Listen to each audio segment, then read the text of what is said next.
Good morning, everyone. We are continuing in the Kitzur Shulchan Aruch in the halachas of Yayin Nesech Stam Yinom, the wine of non-Jews and also of Jews that was not mavushal, that was not cooked. And he writes today, fascinating halacha.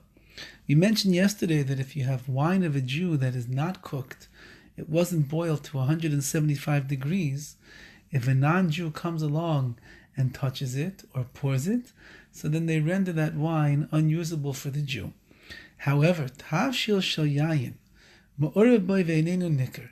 You have a dish of food that is being cooked, and wine is mixed into it. Now we're talking over here about Jewish wine, but it's not mavushal. Ve'eino nicker, but you can't see the wine that's in the food. Even if it was not heated up yet, it's not 175 degrees. Nesar b'maga akum. It is not going to become prohibited if the idolater, if the non-Jew over here is going to touch it. Why? Because you can't even see that the wine is there. However, nevertheless, if it would be that the wine was poured into the food that you're making, and the wine would rise up to the top of the dish, or you'd be able to see that there's wine that is there, then if it wasn't heated to the proper temperature, if a non-Jew would touch it, then it would render this wine usher. So, for example, if a person is making some kind of, let's say, stir-fried dish on the oven, on the stovetop, and there's onions, and there's vegetables, and there's meat, and you use some wine in order to give it flavor or taste. And assuming that, let's say you added the wine towards the end when it's no longer boiling on the stove.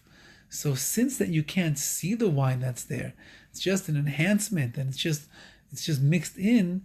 Therefore, even if it didn't reach the proper temperature, no problem. If a non-Jew touches it, you're still allowed to eat it. On the other hand, let's say that you're making a roast, and you marinate the roast in wine, and you pour wine into the pan, so that while it's roasting, you're able to see the liquid of the wine that is there. In that case, where the wine is discernible, you're able to recognize that that's red wine. If it wasn't heated up to the proper temperature and a non-Jew would touch it, then it would render that food usher, prohibited to eat. And that's very interesting halacha that we have. Another interesting one, yayin mazug. What about wine that is diluted? Im yesh bo shisha chalakim mayim.